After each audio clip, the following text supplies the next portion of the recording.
Hello! Welcome to my channel, Just Being Jewel, where I, Jewel, just being me, discuss all things bookish, including books that I want to read, books that I have read, books that I am not going to read, books that I've bought, books that I am getting rid of. And in today's video, we're specifically talking about books that I recently purchased.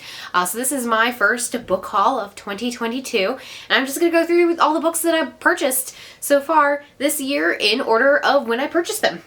So, the first book that I bought here is actually not a book, it's a comic. It is a Vox Machina Origins, and it's actually the second trade, the second issue volume. And I bought this because I was in a comic shop buying presents for my partner's birthday, who has a birthday in February. And I saw it and I just got really excited because I've been wanting to read Vox Machina Origins because I watched all of Vox Machina, even the beginning ones that some people don't like with Tiberius Stormwind and everything. And I wanted to read the comics and it's been on my list forever, so I was like, oh my god, I need to buy it. And I bought it on an impulse, and it's the second one, so I still have to go buy the first one, but I'm definitely keeping a hold of it because I'm going to read it eventually. The next book that I bought is Terciel and Eleanor by Garth Nix. This is a book in the Abhorsen series. I am currently on a mission to reread all of Abhorsen this year, and this actually came out late last year, like November of 2021, I want to say. And when it came out, I was like, oh snap, I haven't read those books in forever. I would love to reread them and see what I'm feeling about them and make sure that it's still something that I hold near and dear to my heart, because I really love that their take on death, and I love the necromancy and the bells that bind those to the dead. So I'm rereading all of them to get to the point where I can read this one. And I will say I was excited to see a little white cat on the cover, because those who know these books know that there is sometimes a character called Mogget who is a sassy little white cat, and he's my favorite character, so I'm excited to see that potentially my favorite character's in here. I gotta assume that's him. So that's the next book that I purchased. And then when I was picking that book up from the store, I bought it from a local bookstore called The Learned Owl. It's super cute, independently owned, and I actually had a coupon for 20% off a future book. So I said, okay, let's just take a look around, see if there's anything that I like that maybe I will use this coupon on. And I saw this book, which is Crescent City by Sarah J. Maas. I have read all of Sarah J. Maas's other work except for A Court of Silver Flames, the fourth book in the A Court of Thorns and Roses series. Which you can even see a lot of them up here. I don't have all of them because I lent a bunch of them to a friend. But yes, Throne of Glass kind of broke me out of my reading slump and got me back into my love of reading and like filming booktube videos. So when I saw this, I said, okay, I'm gonna give it a try. I've seen some really mixed reviews about it. Some people say it's a little weird and it is considered an adult fantasy, whereas these ones were considered young adult, although there's some argument about if they should be considered young adult. So I know that the second book in this just came out, but I said, you know, it's a beautiful paperback edition, and an independently owned bookstore has it, and I've got a coupon, so I bought it. The next set of books that I bought were, and they go together, King of Scars. Does this one go over here, and this over here?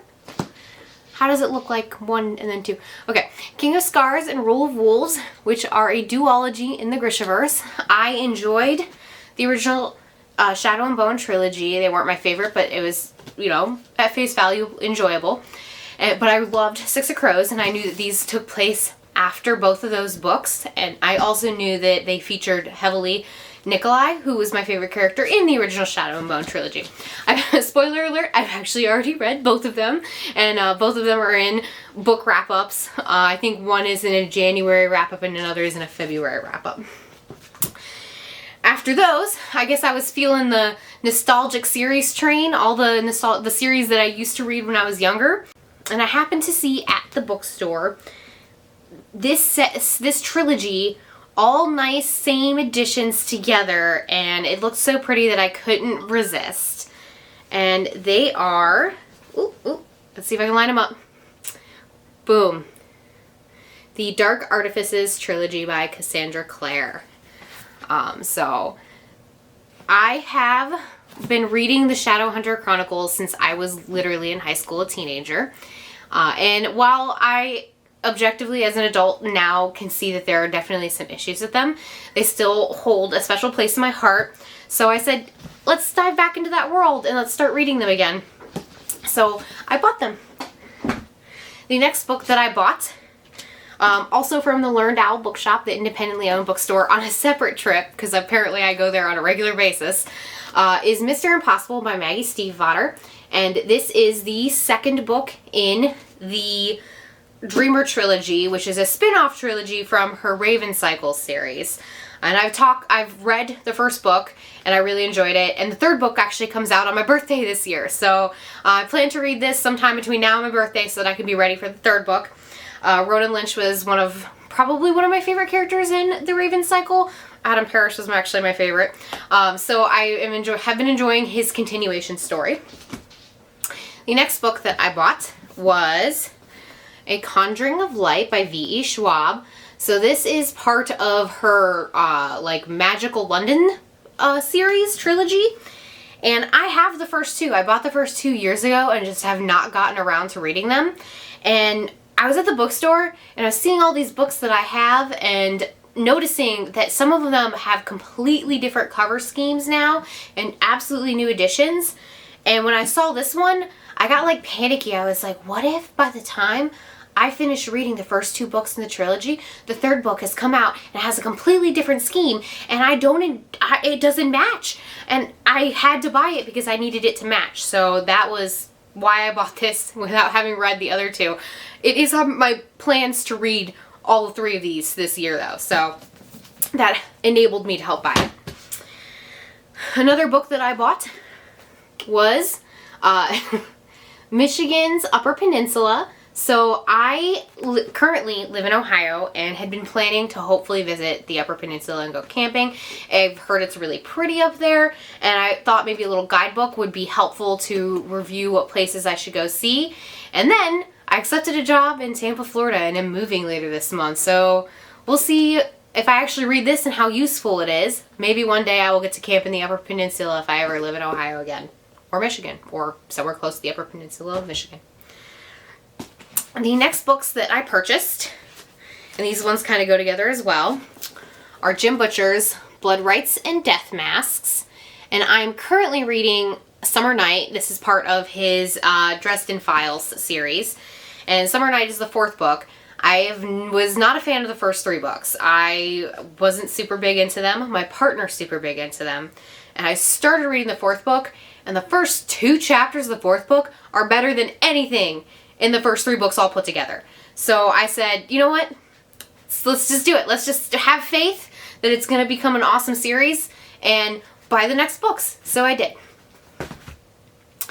Another book that I bought and I regret buying is Elyria by Garth Nix. Is also part of the Abhorsen series.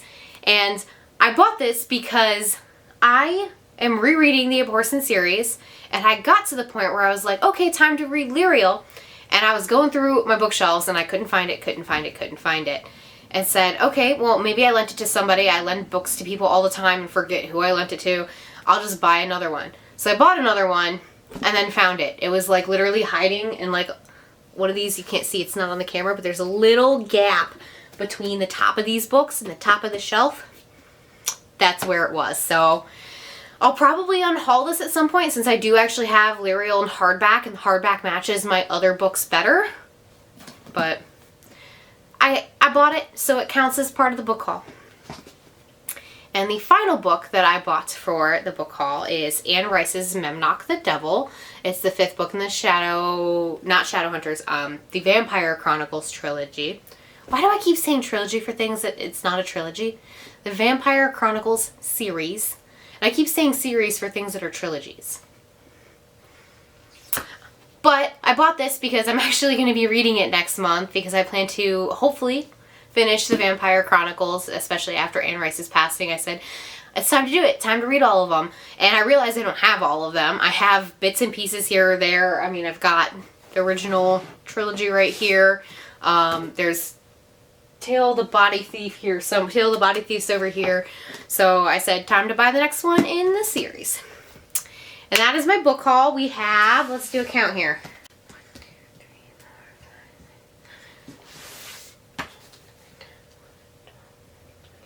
That was 15 books that I bought just in the first 2 months of the year. I am moving next month, so hopefully I will be calming down after that. But these are all books that I plan to hopefully get to like this year, so it's justified, except for maybe the Michigan book, and Elyria I already reread, so. But yeah, otherwise, it's justified. I can buy all these books. I can do it. Well, thank you all for watching, and talk to you next time that I have a book haul, or books that I've read, or books that I'm going to read, or books that I don't want to read, or books that I'm getting rid of video. Thank you for watching.